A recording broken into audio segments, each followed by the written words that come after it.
배당소득 분리과세 세제 개편안이 여야 합의를 거쳐 국회 본회의를 통과했습니다. 배당과 관련된 법안 중 2013년 금융소득 종합과세 구간을 4천만 원에서 2천만 원으로 변경한 이후 가장 큰 변화라고 생각합니다. 오늘은 배당소득 분리과세가 무엇이고 개인 투자자에게 의미가 있는지 없는지, 어떤 머니무브를 가져올 것인지 저 대배당과 함께 알아보도록 하겠습니다. 구독과 좋아요 부탁드리고요. 바로 시작합니다.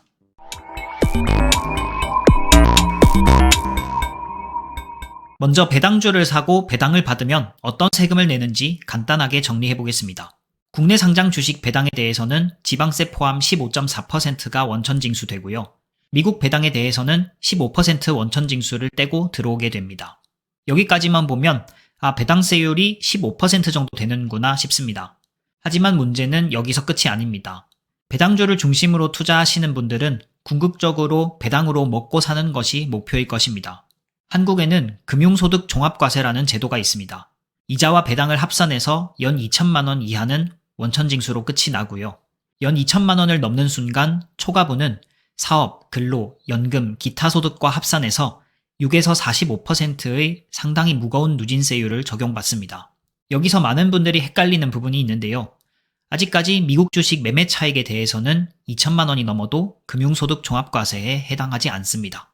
이러다 보니 기업 입장에서는 배당을 늘리는 순간 대주주가 세금 폭탄을 맞기 때문에 배당 자체를 안 하거나 낮은 배당 성향을 유지하게 되었고요.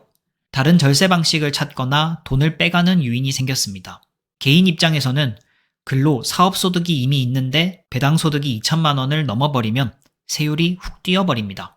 그래서 배당 중심 장기 투자보다 단기 매매 차익이 그동안은 합리적인 선택이었습니다. 배당소득 분리과세가 적용되면 2천만 원 이상 배당을 받을 때 종합소득과 합산되어 무거운 세율이 부과되는 것을 막을 수 있기 때문에 표면적으로는 국민소득 증대에 큰 변화가 있을 것처럼 보입니다. 하지만 아쉬운 점과 한계가 존재합니다. 이번 세제 개편은 핀셋 개편입니다. 고배당 요건을 충족한 상장사 배당만 분리과세입니다. 여기에 해당하는 기업은 두 가지 조건 중 하나를 만족해야 하는데요. 배당 성향이 40% 이상이거나 배당 성향은 25% 이상, 그리고 전년 대비 배당금 10% 이상 증가해야 합니다. 대한민국 상장사 평균 배당 성향이 대략 25% 정도이니 요건 자체는 꽤 까다로운 편입니다. 다음은 분리과세를 적용할 때 얼마나 떼이는지 세율 구조를 살펴보겠습니다. 배당소득이 2천만 원 이하일 경우 현행과 동일하게 14%, 2천만 원 초과 3억 원 미만 구간에서 20%, 3억 원 초과에서 50억 원 미만은 25%, 50억 원을 넘어가면 30%를 적용받습니다. 원래 최고 구간 세율은 35% 이야기가 나왔었지만 주식 보유 1년 미만 대주주를 제외한 대주주 주식 양도소득세의 최고 세율이 25%이기 때문에 증권업계에서는 주식 양도소득세 최고 세율이 25%인데 배당이 35%면 대주주들이 배당 대신 매각을 선택할 수 있다. 즉 배당 확대 인센티브가 약하다는 비판을 계속 제기했습니다. 이후 여야 합의를 거쳐서 최고 구간 50억 원 초과를 30%로 적용하는 것으로 최종 결정되었습니다. 기사에 따르면 연간 배당 소득이 50억 원을 넘는 사람은 100명 정도라고 합니다.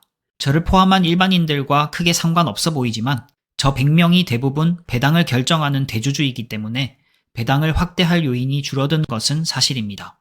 그렇다면 개인 투자자는 얼마나 영향을 받을까요? 결론부터 말씀드리면 그 영향은 매우 한정적입니다. 저와 같은 서학개미에게는 일단 영향이 없습니다. 앞서 말씀드린 대로 배당 분리과세 대상이 정해지는 핀셋 세제 개편이기 때문입니다. 또한 그 대상이 되는 개인 투자자는 아직까지 매우 적습니다. 배당으로 연 2천만 원을 넘기는 것은 생각보다 쉽지 않습니다. 여기 해당하는 금융소득 종합과세 대상자는 33만 명으로 전체 투자자의 약 2%입니다. 하지만 앞으로 배당소득이 소득에서 차지하는 비중이 높아지면서 여기에 해당되는 분들도 많이 늘어날 것이라 생각합니다. 배당 수익률을 연 5%라고 가정해 볼게요.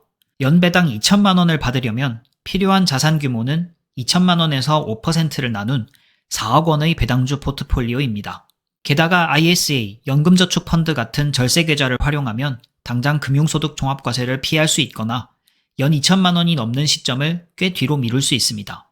하지만 당장 배당금으로 먹고 살아야 하는 분들은 연 2천만 원은 당연히 넘겨야 하기 때문에 문제가 발생합니다. 은퇴해서 근로소득이 완전히 사라진 상황을 가정해 보겠습니다. 많은 분들이 아시다시피 근로소득이 없고 배당소득만 있다고 한다면 종합소득세 구조상 연배당 8,800만 원까지는 본인 인적공제 포함 시 원천징수되는 배당소득세와 일반 종합과세 체계에서의 세율은 15에서 15.4%로 동일합니다. 따라서 새로 도입되는 배당소득 분리과세 구간인 2천만 원에서 3억 원 사이 세율 22%를 일괄 적용할 수는 없을 것입니다. 당연히 종합소득과 분리과세를 선택할 수 있게 하겠죠. 근로나 사업을 이어가면서 배당소득 분리과세를 활용할 길이 생겼다는 데 의미는 있지만 근로나 사업소득의 규모, 배당소득 세액공제를 적용하면 종합소득세가 더 유리한 경우도 있습니다. 실제 사례로 배당소득만 1억 받은 투자자가 분리과세하면 1,880만 원, 종합소득 적용하고 배당소득 세액공제 포함하면 1,400만 원이 나옵니다. 또한 금융소득 1,000만 원 이상 건보료 지역가입자, 2천만 원 이상 직장인들은 배당소득 분리과세와 별개로 건강보험료 상승을 마주하게 됩니다. 결국 대부분의 개인 투자자는 분리과세보다 금융소득 종합과세 연 2천만 원의 구간 개편이 절실합니다. 너무 개인에게 큰 의미 없다만 이야기한 것 같아서 활용 가능성과 머니무브에 대해 말씀드려 보겠습니다. 전통적인 노후 준비로 여겨지던 상가, 오피스텔, 지식산업단지 같은 상업용 부동산은 점차 메리트를 잃어갈 것이라 생각합니다. 이러한 자산을 사는 이유는 매달 들어오는 임대료라는 현금 흐름 때문인데요. 하지만 상업용 부동산을 보유하게 되면 소득세, 공실 리스크, 관리 스트레스를 받는 것에 비해 수익률이 크지 않습니다.